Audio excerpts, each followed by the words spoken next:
আজ রান্না করব আমার পছন্দের ফুলার্স ডাল দিয়ে চর্বি। আপনারা কে কে পছন্দ করেন? 5 মিনিট জানাবেন। প্রথমে পেঁয়াজ লাল লাল ভাবে ভেজে নেব।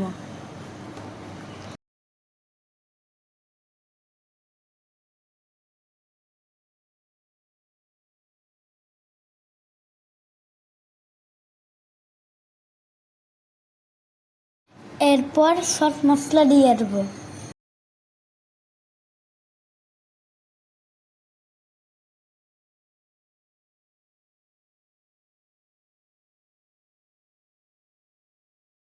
মশলা কষানো হয়ে গেলে চর্বিগুলো দিয়ে দেবো। ভালো মতো দাঁড়িয়ে করে নেব। চর্বিগুলো কষানো হয়ে গেলে সোডার ডাল দিয়ে দেব। আবার নাড়াচাড়া করে নেব।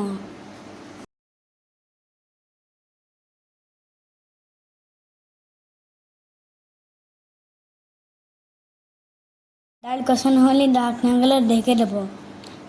পানি শুকিয়ে গেলে আবার পানি দিয়ে দেবো। ঢাকনা লাগাই দেবো।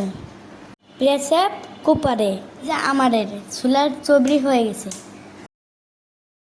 ভালো লাগলে পরে করো।